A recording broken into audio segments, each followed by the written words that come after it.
گوش کن ببین چی میگم. من همین الان همه ی اتاقو کامل تمیز کردم. چیزیو به هم نریزی.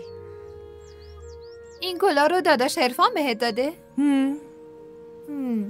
اون وقت به چه مناسبت؟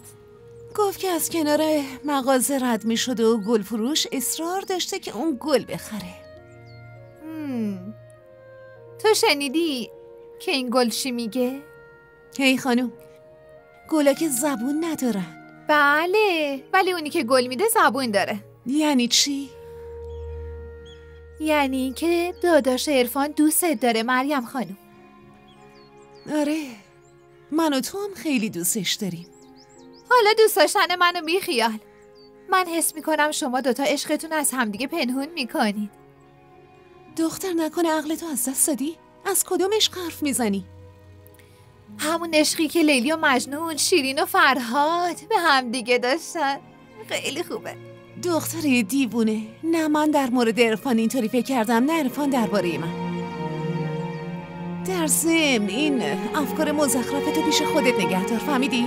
حالا بلند شو لباستو عوض کن. میخوایم بریم نهار بخوریم، زود باش.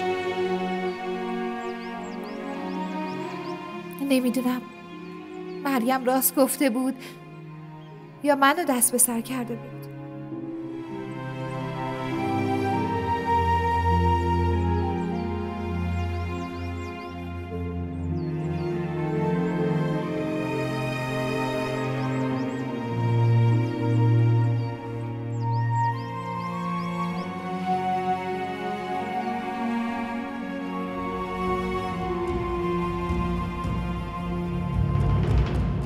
بله؟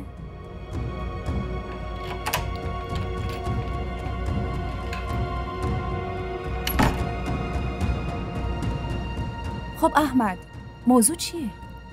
خانم برای مبلمان شرکت امروز مناقصه داریم واسه همین امضای شما رو میخواستم. باشه.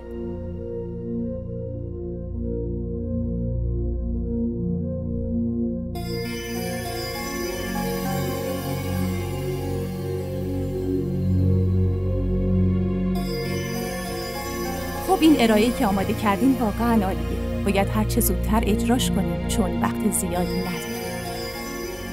خانم شما نگران نباشید، انشالله بهتر از این هم میشه.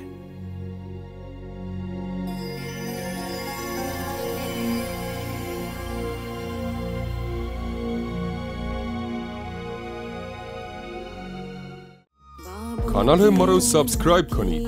حمایت شما به ما روحیه میده.